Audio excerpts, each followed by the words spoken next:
Un policier raciste amène le mauvais homme noir devant le tribunal, puis apprend qu'il est procureur fédéral. Lorsque Quentin Banks entra dans la salle d'audience bondée, le changement d'atmosphère fut instantané.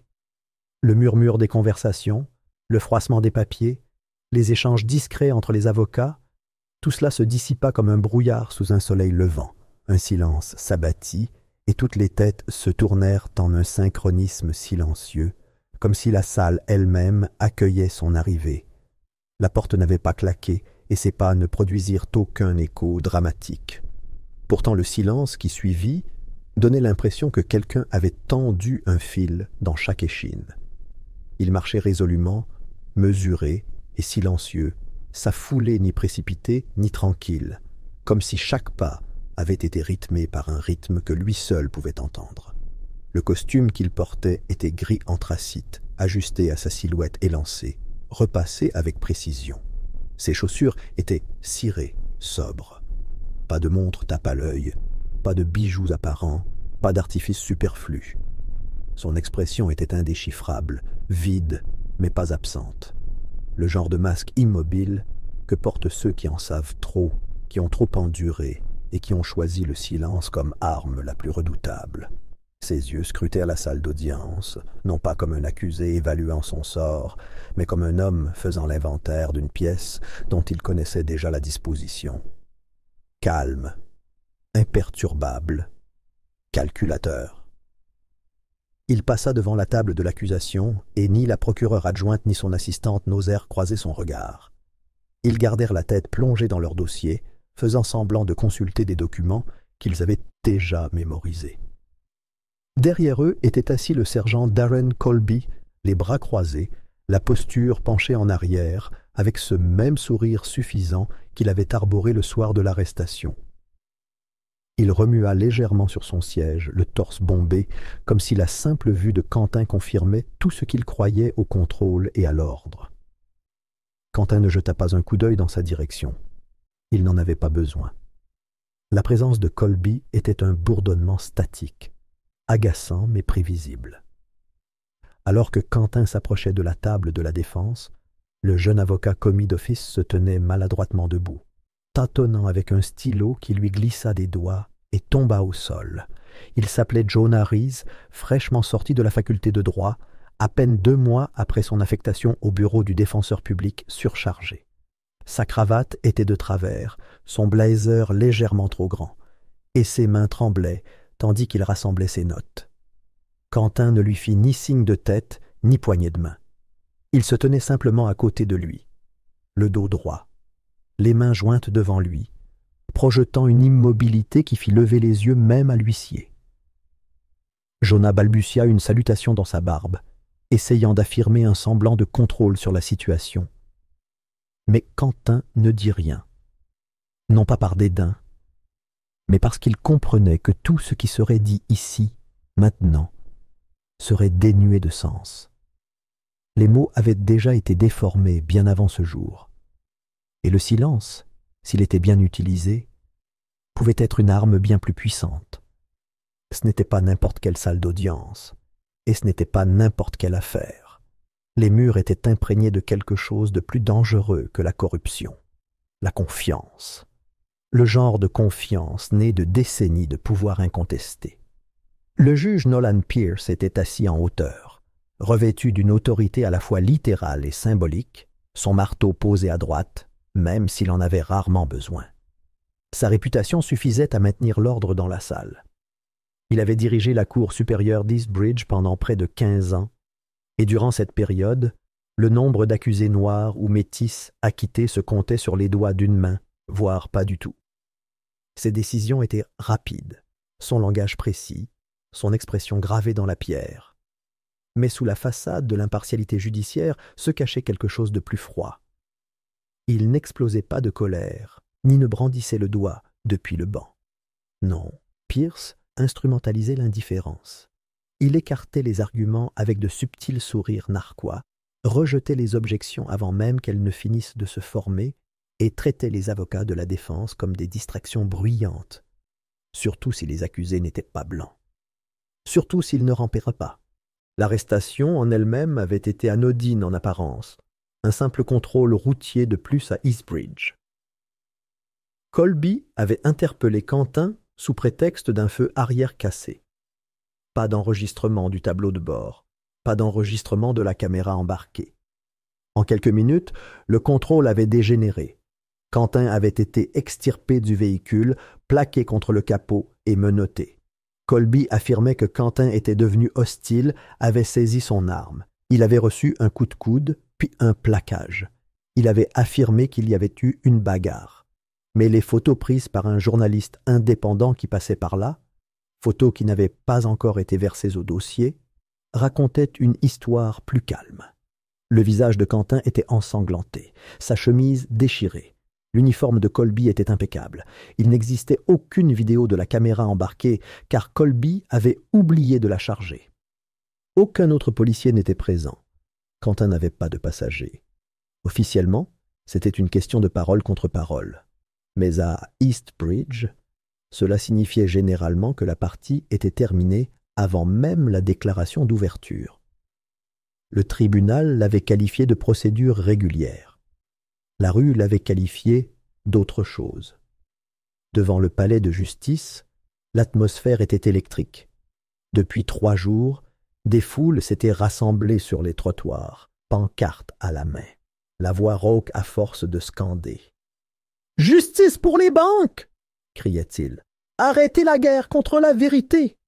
Mais les médias locaux n'avaient pas encore tout raconté.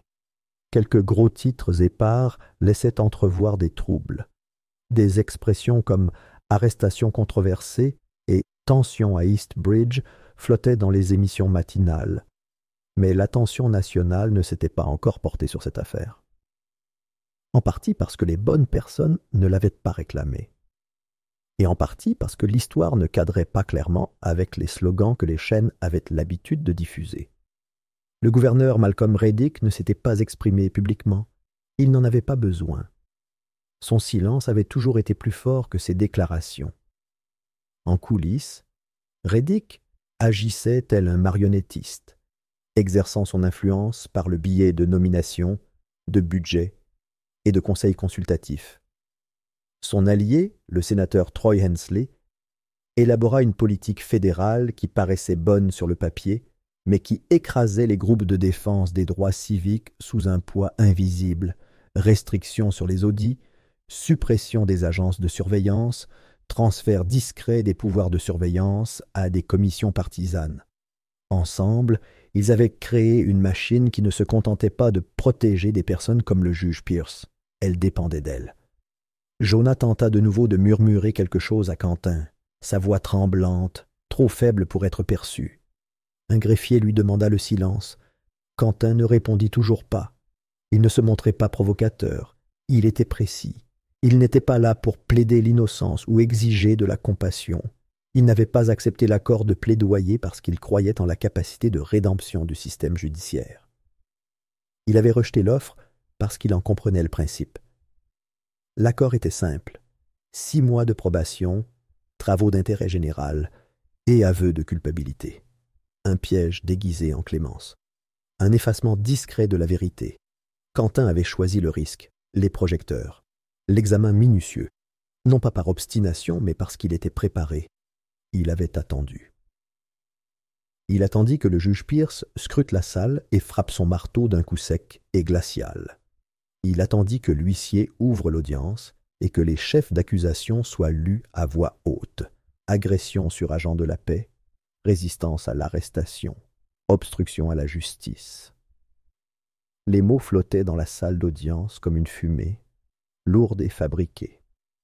Quentin ne broncha pas. Il ne sia pas. De la galerie, une jeune femme se tenait silencieusement près du dernier rang, observant Quentin avec des yeux qui n'avaient pas encore appris à détourner le regard de la douleur. Elle le reconnaissait, non pas aux informations, mais de plus profond. Elle l'avait vu une fois lors d'un forum communautaire local, parlant non pas avec bravade, mais avec conviction. Elle se souvenait de sa voix, posée et désarmante, lorsqu'il parlait des contrats municipaux, du maintien de l'ordre, des écoles privées de financement. À l'époque, il ne portait pas de costume. Il portait un sweat à capuche et un jean, et le feu dans sa voix avait attiré une foule de personnes habituées à être ignorées. Et voilà qu'il était de retour, non pas à la tribune, mais debout, accusé, et pourtant, d'une certaine manière, à la tête. La salle d'audience expira lentement, la tension s'étendant à tous les coins comme une ombre qui ne voulait pas reculer. Le juge Pierce remuait son dossier sans jamais croiser le regard de Quentin. Une manœuvre maîtrisée. Mais Quentin n'était pas là pour recevoir une confirmation. Il n'était pas là pour demander une permission. Il se tenait au cœur de la tempête, parfaitement immobile, tandis que le système s'agitait autour de lui, attendant la suite. Car Quentin Banks n'était pas un homme de couleur parmi tant d'autres accusés à tort. Il savait qui avait ordonné l'enterrement des preuves. Il savait quel rapport des affaires internes avait disparu. Il était au courant des autres affaires, des affaires dont le public n'avait jamais entendu parler, où le nom de Colby apparaissait avec la mention « Recours à la force », griffonné dans les marges.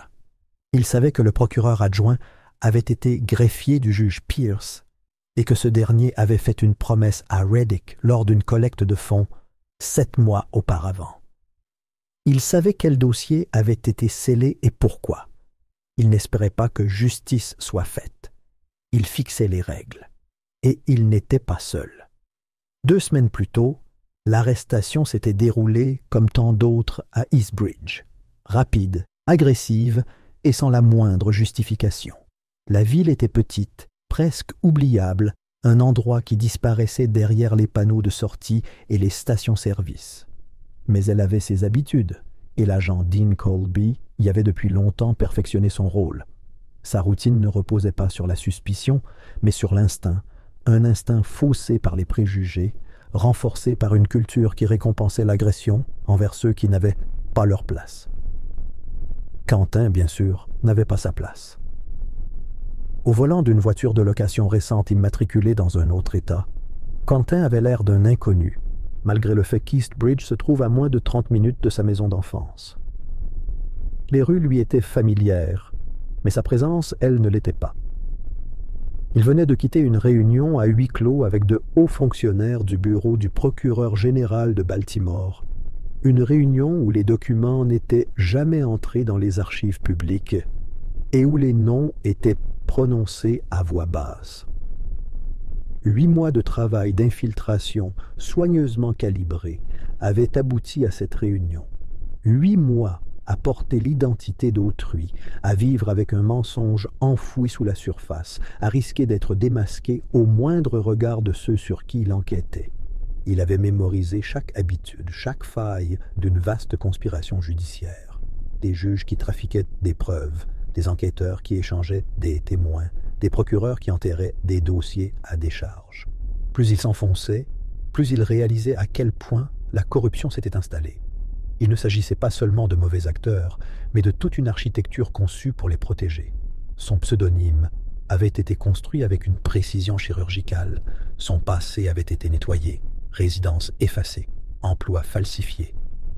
Même dans les bases de données fédérales, Quentin Remy n'existait que comme un assistant juridique ayant quitté la faculté de droit.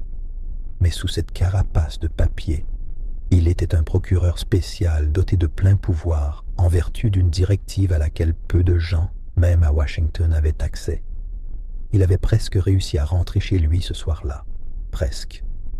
Le soleil avait plongé derrière les galeries marchandes qui bordèrent la route principale, traversant Eastbridge. Une voiture de patrouille bleue et blanche était garée de travers au bord du parking, dissimulée par un panneau publicitaire clignotant. Alors que Quentin entrait dans la station-service, la voiture roulait en avant, phares éteints, le moteur ronronnant d'une intention discrète. Il remarqua le véhicule dans son rétroviseur, la façon dont il le suivait sans urgence, tel un prédateur pas encore prêt à bondir. Il s'arrêta pour faire le plein, sortit lentement, veillant à ne pas aller trop vite. Des années d'entraînement avaient aiguisé son instinct. Il connaissait la psychologie des hommes comme Colby, des hommes qui portaient un badge comme une arme et non comme une responsabilité. Quentin était calme, posé, méthodique. Il retira le bouchon du réservoir, commença à faire le plein, suivant du regard la voiture qui s'engageait sur le parking. La portière côté conducteur s'ouvrit. L'agent Colby en sortit, grand, pâle, la tête rasée, les lunettes de soleil toujours sur le nez, malgré la nuit déjà tombée. Quentin ne lança aucune provocation, seulement un hochement de tête courtois. Il ne fit aucun mouvement brusque, aucun geste de défi ou d'attitude. Pourtant, en quelques secondes, la voix de Colby perça le silence et l'exigence d'identification. Quentin se retourna lentement, demandant quel était le problème. Son ton était égal, respectueux, mais pas soumis. C'était le déclencheur. Ça l'était toujours. Un homme noir qui ne bronchait pas. La poigne de Colby se resserra sur sa ceinture. Il exigea des réponses. Quentin répéta la question. Qu'avait-il fait de mal? Il n'en fallut pas plus. La fierté brilla dans les yeux de Colby, le genre de fierté qui refuse d'être remise en question. Avant que Quentin ne puisse répondre, l'agent se précipita en avant, lui attrapa le poignet et lui tordit le bras dans le dos d'un mouvement violent. La pompe à essence s'écrasa au sol. De l'essence éclaboussa les chaussures de Quentin. Il fut projeté sur le côté, projeté contre le capot de la voiture, la tôle grinçant sous la force. Colby proféra des accusations tout en le menottant. Résistance à l'arrestation, agression sur un agent de la paix. C'était un scénario qu'il avait déjà récité à maintes reprises. Quentin ne dit rien, n'opposa aucune résistance, se contentant d'un regard froid. À cet instant, riposter physiquement était inutile. Son esprit était déjà en pleine réflexion. Il savait quelque chose que Colby ignorait. À 2 pâtés de maison de là, une camionnette de surveillance banalisée surveillait toute la scène. Élément du filet de sécurité assigné à Quentin pendant la phase finale de son travail d'infiltration, la camionnette était censée servir de garde-fou, de témoin silencieux, au cas où la mission échouerait. Cette nuit-là, elle capta tout, l'approche, l'interpellation illégale, la brutalité. Mais au moment où Quentin fut arrêté, la camionnette était éteinte. Pas de signal, pas d'agent. Ils étaient partis. Plus tard, dans une cellule de détention qui sentait l'eau de javel et la sueur froide, Quentin reconstitua l'affaire. Une fuite. Quelqu'un dans la chaîne de commandement avait prévenu les autorités supérieures. Quelqu'un qui ne voulait pas que la corruption soit révélée. Le lendemain matin, l'équipe de Quentin sur le terrain avait été réaffectée sans prévenir. Son responsable avait cessé de répondre aux appels. Les images numériques qui auraient dû le disculper avaient disparu des serveurs fédéraux. Toute trace de son enquête, de son opération, avait été effacée. Mais la fuite ne s'était pas arrêtée là. Elle était remontée jusqu'au bureau du procureur général. Ceux qui avaient tiré les ficelles voulaient que Quentin soit non seulement réduit au silence, mais discrédité. Ils pensaient que son arrestation mettrait fin à tout. Au lieu de cela a préparé le terrain. Des jours s'écoulèrent avant sa mise en accusation, du temps passé dans un centre de détention du comté avec de la peinture écaillée et des gardiens qui fermaient les yeux lorsque des insultes racistes étaient chuchotées à travers les barreaux. La rumeur se répandit qu'il était avocat, un homme qui n'avait rien à faire là. Certains détenus le défièrent, d'autres le fixèrent trop longtemps. Mais Quentin ne révéla jamais qui il était. Il observa, il écouta, il attendit. Lorsqu'il fut finalement conduit dans la salle d'audience, c'était avec des chaînes aux poignets et aux chevilles. Un avocat commis d'office avait été commis, tout juste sorti de la faculté de droit, les mains tremblantes, et le regard qui scrutait tout autour, comme s'il s'attendait déjà à perdre. Quentin l'accueillit d'un hochement de tête et d'une voix basse, expliquant rapidement les objections à soulever, les questions à éviter, comment manœuvrer juste assez pour provoquer les contradictions de Colby sans dévoiler son jeu trop tôt. Le jeune avocat tenta d'intervenir, mais le regard de Quentin perça sa panique. Croyez-moi, son silence le laissait entendre. Le procès commença. Colby monta à la barre, l'uniforme impeccable, la voix assurée. Il récita sa version des faits avec exactitude, tel un acteur s'en tenant à un scénario qu'il avait joué des dizaines de fois. Il affirma que Quentin avait refusé de présenter sa pièce d'identité, l'avait menacé, avait tenté de fuir. Chaque mot était un mensonge. Le procureur ne demanda aucune suite, aucune question sur les images de la caméra piéton, aucun journal de bord, juste le récit, simple, accablant, complet. Quentin se pencha et chuchota au défenseur, lui ordonnant de poser la seule question qui comptait: où étaient les images de la caméra corporelle? La pièce changea. Colby hésita. C'est alors que Quentin se leva. Il n'attendit pas la permission. Il ne la demanda pas. Il se leva simplement et s'adressa directement au tribunal, sa voix tranchant la tension avec une précision clinique. Il invoqua l'article 1, section 10 de la Constitution du Maryland, demandant le droit de se défendre lui-même. Le juge Pierce se raidit, exigeant des justifications. Sans un mot, Quentin s'approcha du tribunal et lui tendit une enveloppe scellée. Le juge l'ouvrit.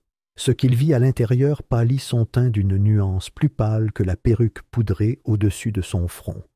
Un badge.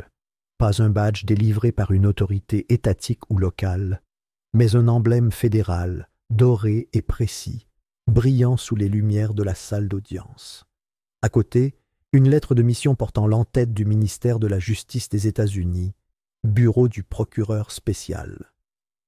La salle d'audience haleta à l'unisson.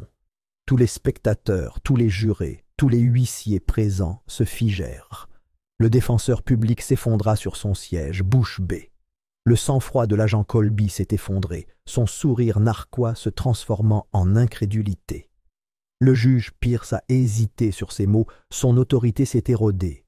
Il a déclaré une suspension d'audience, la voix tremblante, le marteau a frappé, mais ce n'était pas définitif, parce que Quentin n'avait pas terminé.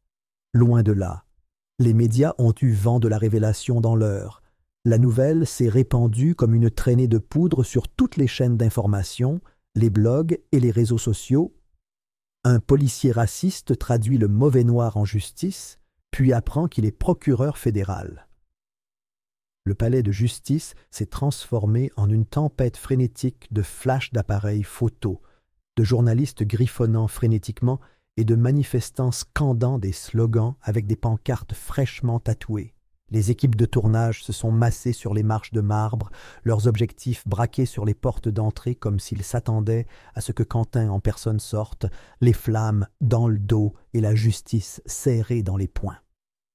L'image de la main de Colby serrant Quentin par le col, le traînant comme un criminel devant le tribunal, était désormais un symbole national d'humiliation. Sauf que ce n'était pas l'humiliation de Quentin, c'était la leur. Mais la véritable bataille ne faisait que commencer. Dans les couloirs du Capitole, cachés derrière des portes en chêne polies et sous des lustres dorés qui reflétaient le pouvoir tel un miroir, le gouverneur Reddick était assis en face du sénateur Hensley et du juge fédéral Brennan.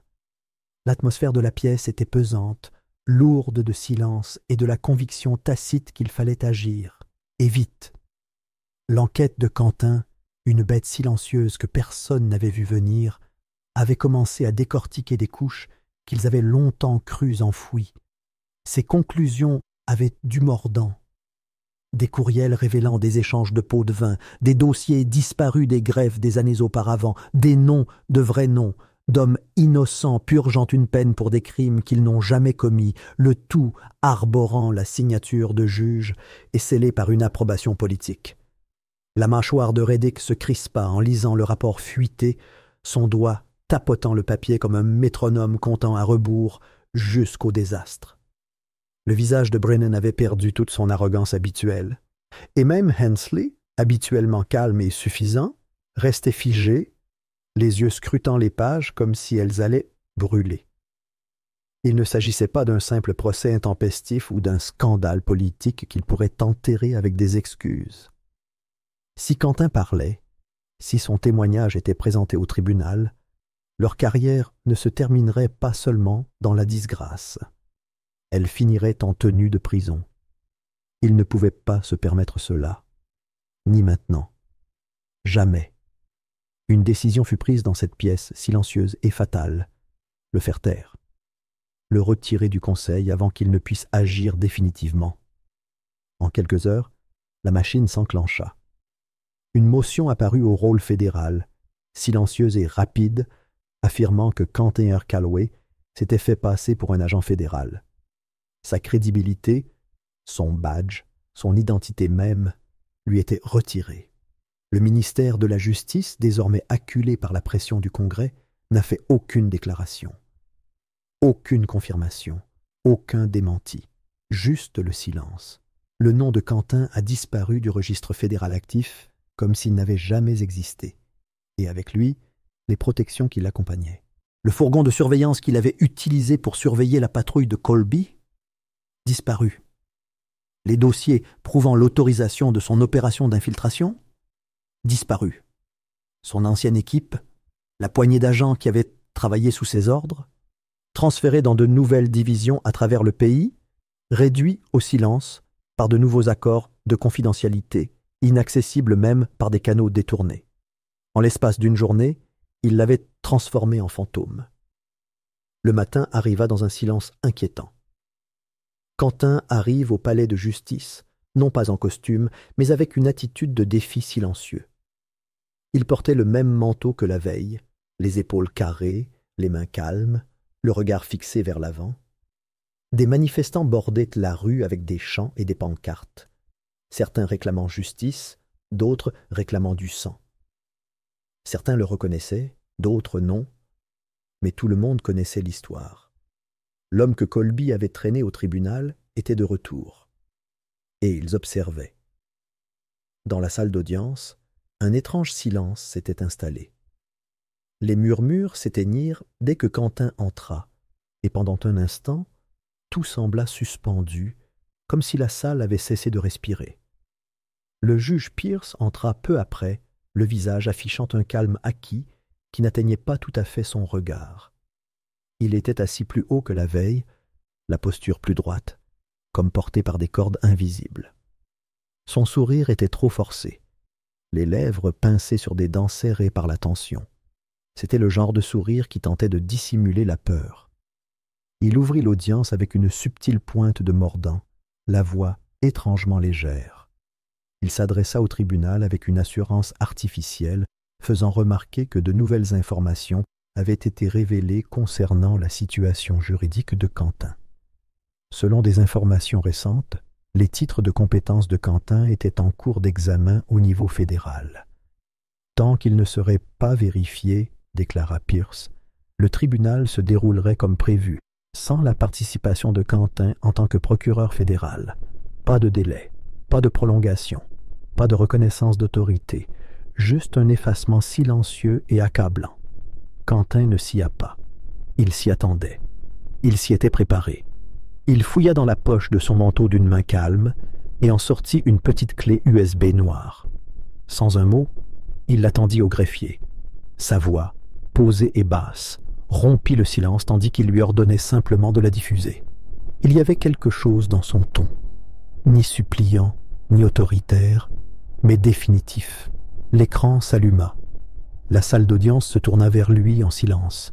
La vidéo commença par une vue de la rue, granuleuse mais nette, prise d'une position surélevée. L'angle de prise de vue était inhabituel, apparemment situé de l'autre côté de la rue par rapport au lieu de l'incident initial. On y voyait Colby s'approcher de Quentin, qui se tenait seul, calmement sur le trottoir. Il n'y avait aucune agressivité dans la posture de Quentin, aucune voix élevée, aucune tentative de résistance. Puis, Colby attrapa sa caméra corporelle et l'éteignit. Des halètements résonnèrent dans la galerie. La vidéo continua. On y voyait Quentin chercher son badge, les mots clairement formés alors qu'il tentait de s'identifier. Mais Colby, le regard froid et la main ferme, lui retira le bras, le plaquant contre le trottoir d'un coup de genou dans le dos. L'horodatage de la vidéo correspondait parfaitement au rapport de police. C'était authentifié par une signature cryptée, une preuve infalsifiable. La voix de Colby était à peine audible en arrière-plan tandis qu'il marmonnait des insultes racistes. Quentin n'a jamais élevé la voix, jamais riposté, il a laissé faire. Et maintenant, la nation était sous les yeux. La salle d'audience a explosé. Des cris ont retenti dans la galerie. Quelqu'un s'est levé et a crié. exigeant l'arrestation de Colby. Les journalistes se sont précipités sur leur téléphone, tweetant en direct à chaque seconde. Les jurés sont restés stupéfaits, l'un d'eux se couvrant la bouche de la main. Même la sténographe s'était arrêtée en plein milieu de sa frappe, ses doigts tremblants au-dessus de la machine. Le juge Pierce s'est levé brusquement, le visage rouge et tremblant. Il a crié par-dessus le chaos, exigeant que les images soient retirées du procès-verbal, les déclarant irrecevables, hors de propos, non autorisés. Mais sa voix n'a pas pu étouffer ce qui avait déjà été vu. La vérité était entrée dans la salle, et elle n'en sortirait pas. L'huissier tenta de calmer la galerie, mais en vain. Le mal était fait. La vidéo était déjà diffusée en direct par 3 chaînes d'information différentes qui couvraient l'audience. Elle avait été diffusée, enregistrée, partagée dans tout le pays en quelques secondes, et aucun jugement ne pouvait la démasquer. Quentin resta immobile, immobile dans l'œil du cyclone. Pour la première fois depuis le début de l'épreuve, un léger sourire éclaira son visage. Non pas un sourire de victoire, mais de libération. Il avait enduré l'humiliation, l'effacement, la trahison des institutions censées le protéger. Mais il n'était pas venu sans armes. Le juge Pierce regarda alors Quentin, non pas avec dédain ou suffisance, mais avec quelque chose d'autre. Quelque chose qui ressemblait plus à de la peur. L'huissier se pencha vers Pierce, murmurant quelque chose d'urgent. Le regard de Pierce se porta vers les portes latérales, où 2 agents en civil venaient d'entrer, chuchotant à l'oreille du greffier, badge discrètement attaché à la taille. Ils n'étaient pas là pour arrêter Quentin. Les portes du tribunal s'ouvrirent à nouveau brusquement. Cette fois, ce n'étaient ni des manifestants, ni des journalistes, mais 2 marshals américains escortant un homme menotté, Colby. Il parut abasourdi, comme s'il venait de plonger dans un cauchemar dont il ignorait l'existence. La même salle d'audience où il se tenait autrefois, fièrement, semblait maintenant se rétrécir autour de lui. Le juge Pierce frappa du marteau, mais sa voix fut couverte par le grondement de la vérité qui reprenait possession de la salle. Et Quentin resta immobile, silencieux, laissant les choses se dérouler. Quentin ne s'arrêta pas à sa propre disculpation. Alors que d'autres auraient pu s'arroger la victoire et disparaître dans le silence, il refusait que la liberté mette fin à l'histoire. Il n'avait jamais été question que de lui. Cela ne l'avait jamais été. L'air vicié du tribunal résonnait encore des faux aveux et des vérités passées sous silence. Alors qu'il retournait dans le monde, les cicatrices laissées par l'injustice palpitaient sous la surface, invisibles pour beaucoup, mais pas pour lui. Il commença dès le lendemain. Fort de l'attention du public et de la déférence réticente du tribunal, Quentin mit à profit sa position pour accéder aux archives. Ce qu'il découvrit était plus que de simples documents. Ce sont les témoignages de vies enfouies. Des dizaines de dossiers, longtemps scellés sous les couches de la bureaucratie judiciaire, apparurent maintenant au grand jour. Dossier après dossier, les fautes professionnelles empestaient. Témoignages erronés, preuves perdues, aveux extorqués. Des schémas apparurent comme du sang à travers la gaze. Il n'avait pas besoin d'un badge ou d'une robe pour révéler ce que le système avait tant travaillé à dissimuler. Il avait seulement besoin de la vérité et du regard désormais fixé sur la nation. À chaque dossier qu'il découvrait, les murs de la forteresse du silence d'Eastbridge commençaient à se fissurer. Les familles qui avaient subi des années d'appels sans réponse réclamaient désormais des comptes. Des mères se tenaient devant les marches du tribunal, tenant des photos de leurs fils condamnés à des peines de prison qu'ils n'auraient jamais dû purger. Les journalistes, qui autrefois reléguaient ces affaires au second plan, publiaient désormais des révélations, des enquêtes à la une révélant des couches de pourriture juridique qui s'étaient accumulées sans contrôle. Le peuple commença à parler d'une seule voix, et cette voix exigeait un changement. Quentin demanda au ministère de la Justice d'envoyer une commission fédérale de surveillance pour auditer l'infrastructure judiciaire du comté d'Eastbridge. Il ne demanda pas poliment. Il l'exigea, invoquant des violations constitutionnelles, des violations des droits civiques et des décennies d'indifférence délibérée. Ce n'était pas une suggestion, C'était une prise de conscience. Et Washington, déjà ébranlé par l'ampleur du procès de Quentin, ne pouvait se permettre de détourner le regard. Les dominos commencèrent à tomber. Un mandat d'arrêt fut émis contre l'agent Colby, non pas comme témoin, ni comme enquêteur, mais comme accusé.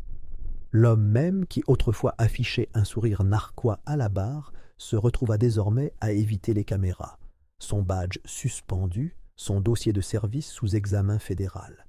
Les affaires internes ont rouvert non pas une seule affaire, mais 17, chacune impliquant Colby.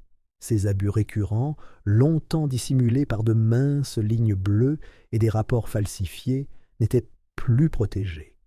Le juge Pierce, lui aussi, ne pouvait plus se cacher derrière le voile de l'impartialité. Les accusations de partialité, de conflit d'intérêts et de suppression sélective de preuves se sont multipliées jusqu'à ce que la pression ne puisse plus être détournée.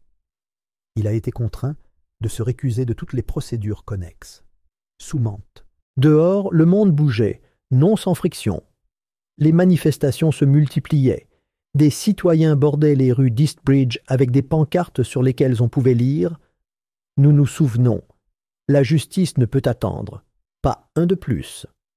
Le palais de justice, autrefois symbole de peur, est devenu le cœur d'un mouvement. Noirs, blancs, vieux et jeunes, les habitants se tenaient côte à côte, exigeant des comptes non seulement pour Quentin, mais pour chaque vie écrasée par la machinerie d'une justice corrompue. Lorsque Quentin franchit enfin les portes du tribunal, cette fois non pas menotté, non pas flanqué de gardes armés, mais en homme libre portant le poids du changement, les médias se ruèrent sur lui. Micros et caméras se dressèrent comme des mains tendues, des voix réclamant des extraits sonores, des déclarations, une conclusion poétique à une histoire qui se déroulait encore. Mais Quentin voyait au-delà. Son regard se fixa sur autre chose. Un garçon se tenait à l'écart sur le côté des marches du palais de justice. Pas plus de 10, les mains crispées sur une pancarte en carton. Le message était simple, écrit en lettres irrégulières au marqueur noir. « Nous ne sommes pas invisibles ». Le vent plaqua la pancarte contre la poitrine du garçon, mais il la tint fermement, provocateur malgré sa petitesse. Quentin s'avança vers lui, lentement, résolument. Il mit un genou à terre, s'abaissant à la hauteur de l'enfant. L'espace d'un instant, le chaos s'estompa, la foule, les caméras, le poids de l'histoire, tout cela s'effaçant. Il prit doucement la main du garçon, la sienne encore meurtrie par des années de lutte. Puis il se pencha, murmurant quelque chose rien que pour lui. Quoi qu'il dise, le garçon hocha la tête solennellement. Quentin esquissa un léger sourire, puis se releva. Il n'avait pas besoin de parler à la presse. Le message avait déjà été transmis. Dans les semaines qui suivirent, l'effet dévastateur prit de l'ampleur. Un mois après la libération de Quentin, le gouverneur Reddick démissionna sous le coup d'une enquête fédérale. Accusé de complicité dans les abus judiciaires d'Eastbridge, sa lettre de démission invoquait des raisons de santé, mais personne n'y croyait. Son cercle intime s'est effondré, conseillers inculpés, fuites d'emails, financements attribués à des groupes ayant longtemps bénéficié du système d'incarcération de masse. Le sénateur Hensley, qui avait autrefois utilisé le cas de Quentin pour rallier des soutiens à une loi résistante à la criminalité, s'est retrouvé sous surveillance fédérale. Des preuves ont révélé son rôle dans les pressions exercées sur le procureur général de l'État pour qu'il ignore les plaintes pour violation des droits civiques déposées par Eastbridge. Les accusations d'obstruction étaient accablantes. Ses déclarations publiques devenaient désespérées, pleines de déni et de demi-vérité. Mais le mal était fait. Son héritage, autrefois bâti sur la peur, était désormais en ruine.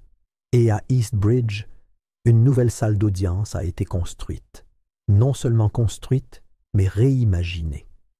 La conception était délibérée, un espace ouvert, une architecture transparente. Des fenêtres s'étendaient du sol au plafond, laissant la lumière se répandre dans tous les recoins. Fini les chambres closes, plus d'ombre où se cacher. Le banc des juges était abaissé, plus proche du peuple, symbole de service plutôt que de pouvoir. Les murs étaient tapissés non pas de portraits d'anciens juges, mais des noms de ceux qui avaient été condamnés à tort, gravés sur du verre, un rappel discret à ne jamais oublier. Quentin ne revint jamais vivre à Eastbridge, mais sa présence persista à chaque audience qui suivit, à chaque appel réexaminé, à chaque adolescent qui n'était plus contraint à un arrangement de plaidoyer qu'il ne comprenait pas. Il revint à Washington, non pas comme un homme défini par ce qui lui avait été fait, mais par ce qui l'avait défait. Non pas parce qu'il avait gagné son procès. Cela aurait été une histoire trop banale, mais parce qu'il refusait de s'arrêter là, parce qu'il avait transformé son traumatisme en témoignage, parce qu'il avait brisé les murs pour que d'autres puissent s'y frayer un chemin. Dans une ville qui oubliait souvent des noms comme le sien, Quentin Banks est devenu un symbole, non pas de colère ni de vengeance, mais de lumière qui perce, de justice démasquée et du courage silencieux et implacable qu'il faut pour recommencer là où d'autres ont abandonné.